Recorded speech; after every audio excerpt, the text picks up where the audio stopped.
अस्सलाम वालेकुम जी। तो आप सब लोग कैसे हैं जी? उम्मीद करती हूँ कि सब लोग खैरियत से होंगे, ठीक ठाक होंगे। तो जी यहाँ पे जी मैं बना रही हूँ शाम का खाना, मेथी आलू। और मेथी आलू मेरी फेवरेट डिश है, तो माशाल्लाह से बहुत मज़े की बनती है ये डिश। तो बस ये है कि इसकी कड़वाहट जो होती है ना, वो दूर करना तो बस बहुत मुश्किल होता है, क्योंकि उनाई लगा लगा के फिर जाके दूर होती है। तो यहाँ पे जी प्याज वगैरह मैंने डाल दिए थे, सारा मसाला वगैरह डाल दिया था, तो इसलिए फिर मैंने मेथी भी डाली थी, क्योंकि बच्चे भी आ गए थे ट्यूशन से, उनको भी भूख लगी हुई थी। तो ये फिर मैंने सब कुछ इसके अंदर डाल दिया था। तो मेथी भी रखी हुई है, मसाला भुनाई कर रही हूँ। तो आपको पता है साथ साथ सारे काम औरत को ही करने होते हैं, तो बस लेडीज़ जो होती हैं उनको घर के काम साथ साथ सब कुछ ही करना पड़ता है, समेटना पड़ता है। तो बस ऐसे ही ज़िंदगी गुज़र बसर होती रहती है। बस दिन का पता ही नहीं चलता। अब सर्दियाँ आ गई हैं तो बस दिन का पता ही नहीं चलता कैसे गुज़र जाता है। तो रात जो है बहुत लंबी हो गई, आपको पता है सर्दियों में तो दिन जो है वो बस छोटे हो गए हैं, तो इसलिए काम करते करते पता ही नहीं चलता कि कब दिन गुज़र गया है। तो बस ऐसे ही फिर मेरा भी टाइम गुज़र जाता है।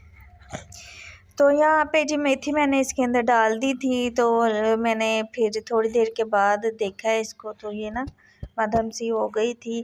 तो फिर इसको अच्छी तरह भुनाई करनी होती है। पानी मैंने डाला नहीं, क्योंकि इसका ही आपको पता है जब धोएं तो पानी निकल आता है, तो इसलिए फिर इसी में ही मैंने फिर सब कुछ डाल दिया था। तो ये घी में आपको पता है वो भुनाई इसकी करनी पड़ती है, क्योंकि इसकी कड़वाहट तभी जाती है जब घी में अच्छी तरह इसकी भुनाई हो। तो आलू मैंने छोटे छोटे काटे थे, ऐसे आलू मुझे बहुत अच्छे लगते हैं, ऐसी आलू की कटिंग होना तो बहुत अच्छे लगते होते हैं। तो फिर मैंने साथ ही आलू भी डाल दिए थे इसके अंदर। तो यहाँ पे मैं आपके साथ शाम की रूटीन शेयर कर रही हूँ। तो ये देखें जी, फिर इसके बाद मैंने ना इसको देखा, हल्की आंच पे रख दिया था। तो मैंने कहा आलू भी गल जाएंगे और उसकी ना मेथी भी गल जाएगी ज़रा। तो यहाँ मेरी जेठानी का बेटा आया था, कहता कोई सालन बनाया है, तो दो तो सालन तो अभी बन रहा था। तो फिर मैंने उसको करेले कल के पड़े हुए थे, मैंने वो दे दिया था। तो यहाँ पे साथ साथ फिर सफाइयाँ वगैरह भी हो रही थी। साथ साथ आपको वही पता है कि औरत जो होती है माशाल्लाह से बहुत ट्रेन होती है घर का काम कर कर के, मतलब सारे काम एक साथ ही करने पड़ते हैं जब भी हम करें। तो यहाँ पे तड़पड़ी जो थी मैंने बाहर रख दी थी, क्योंकि ज़ैनब ने यहाँ पे पानी गिराया हुआ था, वो साफ़ सूफ करके मैंने रख दिया था। हांडी मैंने हल्की आंच पे दम पे समझो रख दी थी, क्योंकि फिर आपको पता है ईज़ी से बंदा काम कर लेता, जब आंच ज़्यादा तेज़ होना फिर नहीं होता काम ना। तो यहाँ पे फिर मैंने सफाई वगैरह कर ली थी, झाड़ू वगैरह लगाया था, बस तपड़ी वगैरह भी नहीं लगाई थी घर की। तो फिर मैंने कहा चलो आटा वगैरह गूँध लेती हूँ, क्योंकि बच्चे भी आ गए थे, उनको भी भूख लगी हुई थी। तो फिर मैंने कहा चलो आटा वगैरह भी गूँध लूँ। तो हांडी तो मैंने कहा तैयार होने ही वाली है, तो साथ में फिर रोटी वगैरह भी बना लूँगी। यहाँ पे आटा गूँधने से पहले मैंने बर्तन धो लिए थे, तो उसकी वीडियो मैंने बनाई नहीं है। बस आहिस्ता आहिस्ता लूँगी, मेरे पास मोबाइल स्टैंड नहीं है, तो बस इसी वजह से फिर मेरे से वीडियो जैसी भी बनती है मैं बना देती हूँ। तो बस इंशाल्लाह से जब हाथ सीधा होता है तो मोबाइल स्टैंड भी ले लूँगी मैं। आहिस्ता आहिस्ता ही है, आपको पता है कि शुक्र है अल्लाह पाक का, भूखे तो नहीं सोते हैं। जैसे भी रहें अल्लाह पाक का शुक्र अदा करना चाहिए, जैसे ज़िंदगी गुज़र बसर होती है शुक्र अल्लाह पाक का। बस आपको पता है कि नाशुक्रा नहीं होना चाहिए, जिस हाल में रहें, जिस चीज़ में रहें, जितना भी है उसमें खुश रहना चाहिए। तो इसलिए बस मैं कहती हूँ कि अल्लाह पाक का शुक्र है, जो भी हमारे पास है, जो भी खा रहे हैं, खा के ही अल्लाह पाक सुलाता है, आपको पता है। तो यहाँ पे आटा वगैरह मैंने गूँध लिया था, तो अब इसका हल्का हल्का सा घी निकलना शुरू हो गया था। तो फिर मैंने इसको थोड़ी सी तेज़ आंच करके अच्छी तरह इसकी बुनाई की। नमक कम था तो फिर मैंने नमक भी थोड़ा सा इसमें डाल दिया था। तो यहाँ पे फिर मैं ना दूसरे चूल्हे पे इसको रख दूँगी, क्योंकि दूसरा चूल्हा मेरा है ना उस पे आँच बहुत कम आती है, वो ख़राब है। तो सही भी करवाया था तो फिर भी सही नहीं हुआ, हालाँकि 300 रुपया दिए तो सही करवाने का भी, फिर भी उसने सही नहीं करके दिया है। तो बस फिर मैंने कहा चलने दो, जैसे भी सर्किट चलता है अब।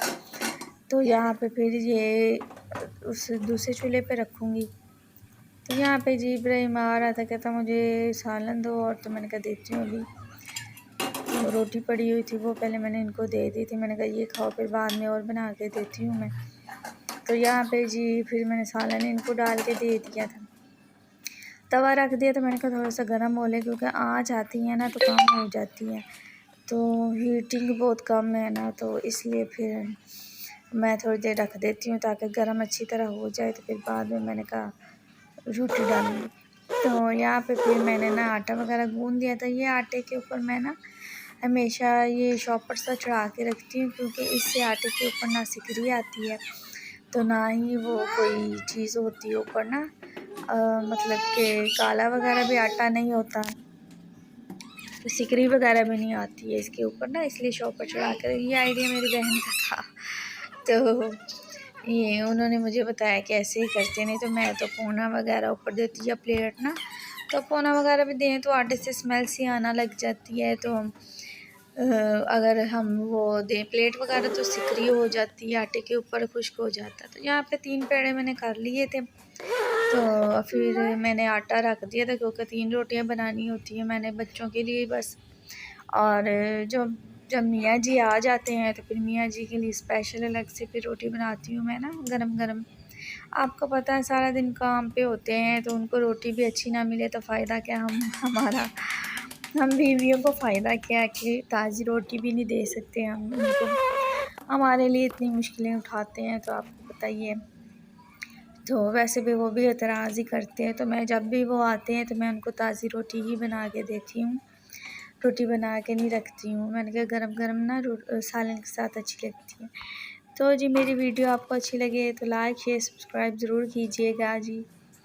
तो यहाँ पे ज़ैनब मैडम को तो पानी बहुत ज़्यादा पसंद है, पानी पी पी के जी फर्श गीले करती रहती है, कभी खुद फिसल जाती है, कभी हमें गिरा देती है, तो बस ऐसे ही ये भी करती रहती है।